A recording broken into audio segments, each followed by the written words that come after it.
Olá! Hoje essa oportunidade feliz que nós temos de viver e intensificar a nossa conversão, eu gosto de compreender a conversão como uma volta que nós fazemos a Deus que naturalmente nos faz voltar a nós mesmos. Podemos observar boa parte dos nossos pecados que nós cometemos. É claro que tem esses pecados no nosso dia a dia, mas eu falo de pecados que produzem uma ruptura no nosso ser, que são tão profundos, que deixam causas tão profundas em nós, que são capazes de dificultar a gente ser quem é. A conversão é a oportunidade que nós temos de, à luz do Evangelho, a gente descobrir o que em nós precisa ser modificado, precisa ser retomado. Porque às vezes nós vamos nos distanciando, a gente vai se distanciando de nós mesmos e muito fácil a gente se perder. Como esse rapaz que se perdeu e chegou a esquecer quem ele era. Interessante, né, que o Evangelho do Filho Pródigo, nós temos nesse rapaz o processo do esquecimento do ser. O pecado que ele cometeu foi tão profundo, o Evangelho não diz quanto tempo ele levou para gastar essa herança. O que a gente sabe é que ao gastar o dinheiro que o pai lhe havia dado, ele gastou também a sua essência. Ele foi perdendo a noção de quem ele era. Junto com o dinheiro que foi embora, foi também embora a dignidade, a inteireza, a sua verdade pessoal. Foi ficando ofuscada e esse menino foi perdendo a capacidade de estar no lugar certo. Porque a conversão é a gente viver essa satisfação de sentir que nós estamos no lugar certo. Hoje você e eu, se nós não negligenciamos as nossas lutas, se a gente fez de tudo para superar as nossas mazelas, a gente ficou no lugar certo. Eu fico vendo o viciado, por exemplo, pode ser que esse menino também tenha vivido algum vício, esse filho pródigo no qual se refere o Evangelho. Mas o vício faz isso com a pessoa, retira a pessoa do seu lugar, do seu posto. O filho esquece que é filho, o pai esquece que é pai, o irmão esquece que é irmão, a mãe esquece que é mãe, a filha esquece que é filha. Porque o vício vai retirando de nós a capacidade de decidir de maneira amorosa por nós mesmos.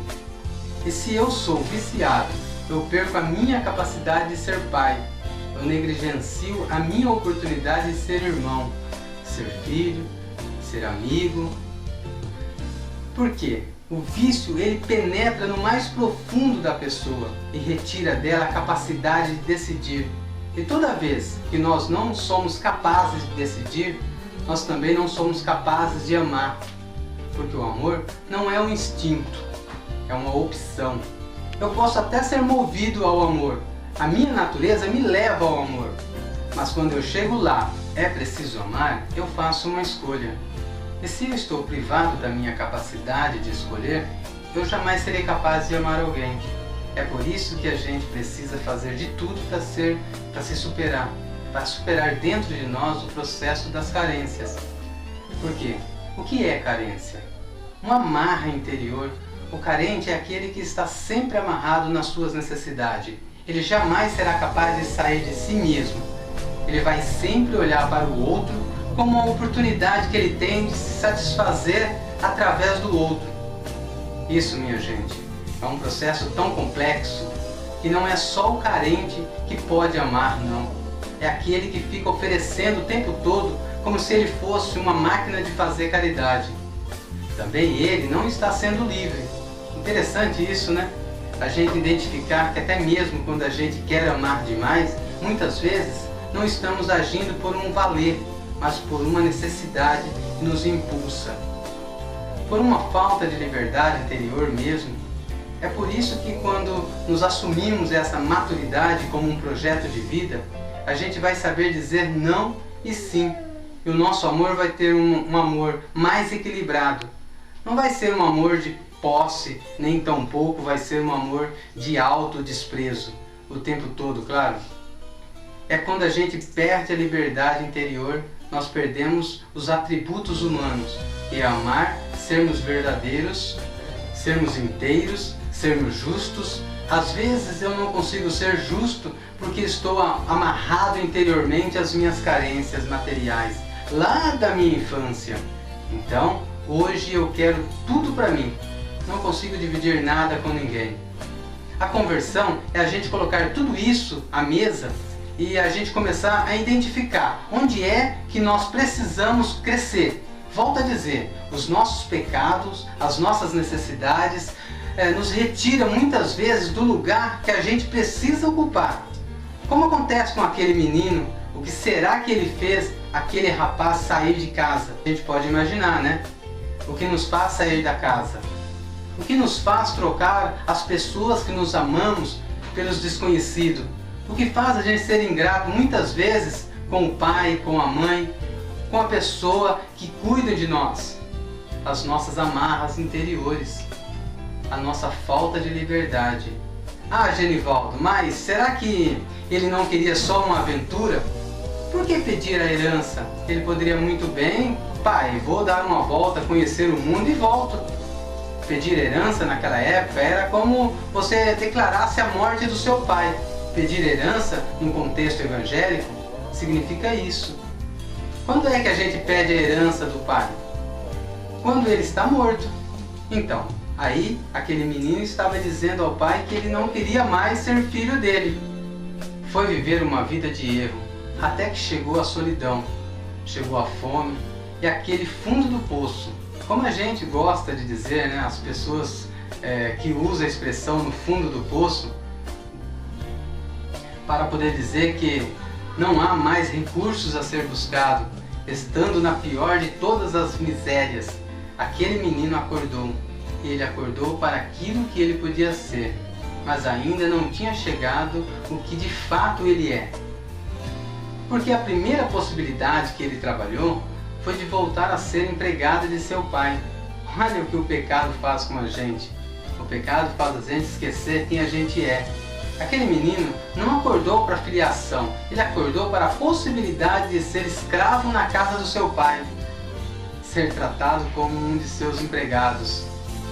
Ele sabia que o pai era um homem generoso, tratava bem os seus funcionários, porque naquele tempo também tinha escravidão. Tratava muito bem seus funcionários, ele pensou, volto para a casa do meu pai, vou ser tratado como um dos empregados, vai ser muito melhor que ficar aqui, nessa miséria. E assim ele fez, reconciliou-se, pôs o orgulho no bolso, porque a gente é orgulhoso, né?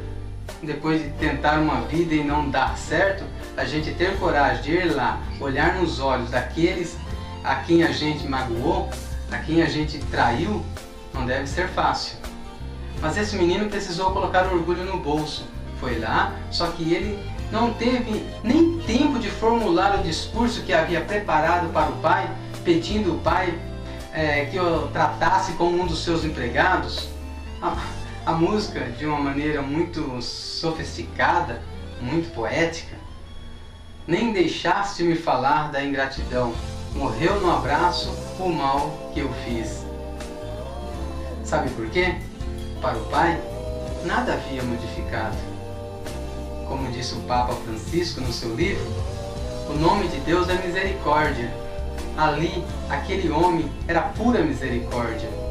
É, justamente a misericórdia. É um monumento de um coração que não se prende ao erro, cometido pelo outro. A misericórdia é essa oportunidade que nós temos de acomodar a miséria do outro dentro de nós, não para nos tornar mais miserável que nós somos, não, é para curar essa miséria dentro de nós. A miséria do outro só pode ser curada através do amor que nós amamos. O outro deixa de se sentir miserável quando nós lavamos a miséria dele num amor que nós podemos oferecer ao outro. E o outro só pode deixar de ser miserável quando nós abraçamos com o nosso olhar. Antes de abraços que abraça, o primeiro abraço é o do olhar. Porque a gente se sente rejeitado não é com a palavra que o outro diz. A gente se sente rejeitado primeiramente com o olhar que o outro nos oferece. Não adianta nada você dizer ao outro, seja bem-vindo, se o olhar não dissera a mesma coisa. E naquele momento, o menino foi abraçado pelo olhar do pai. Foi o olhar do pai que o encorajou a correr na direção dele. As misérias daquele menino foram lavadas pela misericórdia do pai. Tudo aquilo que ele havia preparado como argumento para tentar voltar a viver ali, na propriedade do pai, apenas como empregado, não precisou de ser dito. Aquele discurso todo foi esquecido no meio do caminho, porque o pai oferecia um olhar que o encorajava.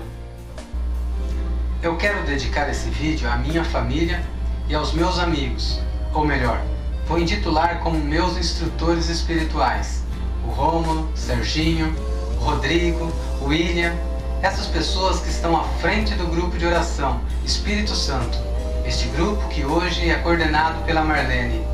Eu tive a feliz oportunidade de contar com a ajuda de Deus, que me enviou estas pessoas hoje tão importante para mim e com certeza para muitos. Muito obrigado a vocês todos. Fiquem com Deus.